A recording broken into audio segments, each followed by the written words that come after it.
देखिए, UPSC mains exam में Maithili optional से सफलता प्राप्त करने का एक ही सूत्र है, वो है एसएजी। एसएजी आप ये मत समझ लीजिएगा सीनियर एडमिनिस्ट्रेटिव ग्रेड।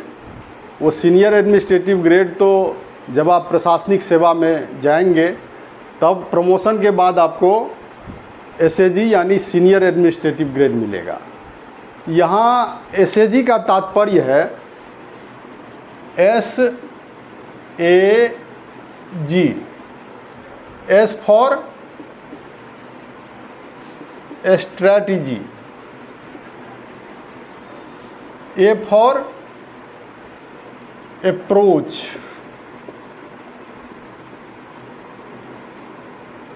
और जी फॉर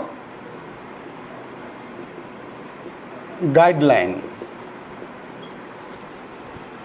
अगर मैथिली ऑप्शनल की तैयारी के लिए आपने सही स्ट्रेटजी को अपनाया, सही अप्रोच से आप तैयारी आपने किया, सही अप्रोच आपने अपनाया, सही अप्रोच से आप गए और प्रॉपर गाइडलाइन आपको मिला, तो मैथिली ऑप्शनल से बीपीएससी हो या यूपीएससी, इन दोनों में मैथिली ऑप्शनल से सफलता का सूत्र जो है वो यही है एसएजी। आपने रणनीति सही बनाई, अप्रोच आपने सही अपनाया और गाइडलाइन आपको सही मिला। मेरा जो है वो मैथिली सब्जेक्ट 9th से ही रहा है। 9th और 10th में भी मैंने मैथिली पढ़ा है और उसके बाद मैथिली सब्जेक्ट मेरा रहा है। और यूपीएससी और बीपीएससी में मैंने मेंस एग्ज़ाम मैथिली ऑप्शनल से दिया है और हाईएस्ट मार्क्स जो है बीपीएससी के 56वीं 59वीं बैच का मैथिली ऑप्शनल से वो मेरा ही रहा है, जो कि 70% से अधिक मार्क्स था। तो ये कहना कि मैथिली ऑप्शनल में मार्क्स नहीं आते हैं, ये बिल्कुल गलत है। आप अगर तैयारी सही ढंग से करेंगे, मैं भी जब अपने छात्र जीवन में था तो मेरे सामने समस्या आई थी। चूँकि मैंने मैथिली शुरू से पढ़ा था तो मुझे बस ये था कि प्रशासनिक सेवा की तैयारी के लिए जो एक प्रॉपर अप्रोच होना चाहिए वो मुझे अपनाना है और उसके लिए कहीं गाइडलाइन की तलाश में कर रहा था, पर मुझे इसमें निराशा हाथ लगी। तो फिर मैंने खुद ही तैयारी की और प्रशासनिक परीक्षा की तैयारी के लिए एक लिटरेचर पेपर रख करके आप तैयारी करेंगे तो एक जो अप्रोच होना चाहिए आपका आंसर राइटिंग का, वो मैंने उसको खोजा कि कैसे आंसर राइटिंग किया जाए जिससे अच्छे से अच्छे मार्क्स आ सकें। तो आप देखेंगे मार्क्स जो है मेरा वो 70% से ऊपर है और ये कहा जाता है कि सेकेंड पेपर में उतने अच्छे मार्क्स नहीं आते हैं मैथिली ऑप्शनल में। फर्स्ट पेपर में तो आ जाते हैं मार्क्स, चूँकि फर्स्ट पेपर जो है वो तथ्यात्मक होता है, फैक्चुअल बेस्ड होता है। तो फर्स्ट पेपर में आप पढ़ के जाएंगे, समझ के जाएंगे, रट के जाएंगे तो मार्क्स आ जाते हैं। पर सेकेंड पेपर जो है आपसे एक प्रशासनिक पदाधिकारी का जो विचार होना चाहिए, एक जो उसका अप्रोच होना चाहिए किसी भी चीज़ को देखने की और समझने की और उस पर अपना निष्कर्ष देने की, तो सेकेंड पेपर का जो क्वेश्चन है, जो क्वेश्चन सेटर है, वो इसी तरह से क्वेश्चन सेट करते हैं और उसकी मांग ये होती है कि आप में प्रशासनिक अधिकारी के गुण हैं या नहीं।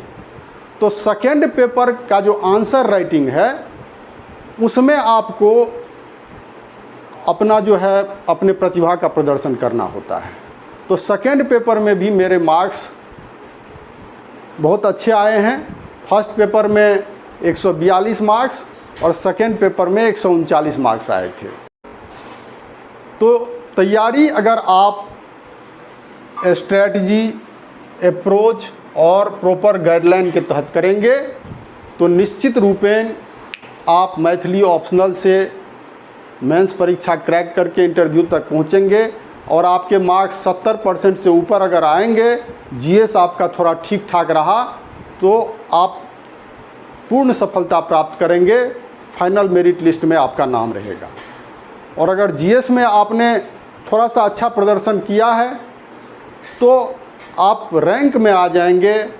आपका जो ख्वाब है आईएएस आईपीएस बनने का, वो ख्वाब आपका पूरा हो सकेगा। तो आज क्लास का जो है पहला दिन है, आई पहिलुक दिन छी क्लासक। एहिमे जे छै फर्स्ट पेपर में भाषा विज्ञान पढ़ल जाइ छै। भाषा विज्ञान जे छै फर्स्ट पेपर के सेक्शन ए, ओहिमे भाषा विज्ञान छै, मैथिली भाषा के इतिहास आ भाषा विज्ञान। तो मैथिली भाषा के इतिहास में जे छै से पहिलुक जे टॉपिक छै वो छै भारोपीय भाषा परिवार में मैथिली का स्थान। और एहिमे जे छै सेक्शन 1 में वो भाषा विज्ञाने पढ़ल जाइ छै। एहिमे यदि तैयारी अहाँ ठीक से करबै तो मैथमेटिक्स जकाँ नंबर अबै छै। जेना मैथमेटिक्स में नंबर अबै छै, प्रत्येक स्टेप पर एग्जैक्ट जे मार्क्स छै से अहाँके भेट जाइ छै, वएह ओहूमे छै। तो एहिमे जे अजुका क्लास में हम पढ़ायब, वो पढ़ायब भाषा विज्ञानक अर्थ। चूँकि भाषा विज्ञान अहाँ पढ़ि रहल छियै, पहिलुक टॉपिक जे छै भारोपीय भाषा परिवार, ओहूमे भाषा विज्ञान छै। तो भाषा विज्ञान की छियै ई समझनाइ जाननाइ आवश्यक अछि। तो भाषा विज्ञानक अर्थ, भाषा के परिभाषा, दोसर भाषा के परिभाषा, तेसर जे पढ़ायब टॉपिक एहिमे भाषा परिवार। भाषा परिवार की थिकै, भाषा परिवारक परिचय। एहिमे चारिम जे हम पढ़ायब अहाँ सबके भारोपीय भाषा परिवारक अर्थ आ नामकरण आ भारोपीय भाषा परिवारक परिचय। क्वेश्चन ई रहै छै जे भारोपीय भाषा परिवार के अर्थ आ नामकरण से अवगत करो, भारोपीय भाषा परिवारक परिचय दिअ। एकरा अंतर्गत हम जे छै से भारोपीय भाषा परिवारक अर्थ आ नामकरण, भारोपीय भाषा परिवारक परिचय पढ़ायब। पाँचम जे एहि टॉपिक के अंतर्गत पढ़ायब भारोपीय भाषा परिवार में मैथिली का स्थान। ई सबसे मुख्य एहिमे ई छै, अहाँके सिलेबस में जे छै से इएह अछि, भारोपीय भाषा परिवार में मैथिली का स्थान। आ ई बाकी जे ई सब बतेलहुँ ई सबटा एही से जुड़ल छै। तो हमर प्रयास ई अछि जे भारोपीय भाषा परिवार में मैथिली का स्थान जे टॉपिक छै सिलेबस में, एहिसँ सम्बन्धित कोनो प्रश्न, कोनो आनुषांगिक अगल बगल एहिसँ जोड़ि कऽ ओहिसँ जोड़ि कऽ अगर कोनो प्रश्न पूछल जाए तो ओकर आंसर अहाँ प्रभावी ढंग से लिखबा में सक्षम होय आ जाहिसँ अहाँके 70% से ऊपर मार्क्स आबि सकै। ताहि दुआरे ई टॉपिक जे छै बहुत इम्पोर्टेंट छै आ विस्तार से हम एकरा पढ़बै छी। भारोपीय भाषा परिवार में मैथिली का स्थान। ओकर बाद जे एहिमे पढ़ायब भाषा के विशेषता, और सातम जे एहिमे छै भाषा आ बोली में अंतर, और आठम जे एहि टॉपिक के अंतर्गत पढ़ायब भारोपीय भाषा परिवारक विशेषता आ महत्व। ई सबटा जे छै हम एहि टॉपिक के अंतर्गत अहाँके पढ़ायब विस्तार से।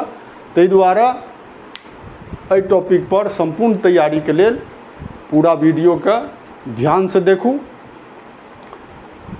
एकर बाद जे छै से अहाँके किछु पढ़ैके जरूरत नहीं है। एहि टॉपिक पर भारोपीय भाषा परिवार पर कोनो क्वेश्चन अहाँके पूछल जायत वो सबटा एहिमे छै, और अहाँ आराम से आंसर, बढ़िया आंसर लिख के बढ़िया मार्क्स अहाँ आनि सकै छी। तो देखै छियै क्रमबद्ध ढंग से भाषा विज्ञानक अर्थ। भाषा विज्ञानक की अर्थ होइ छै?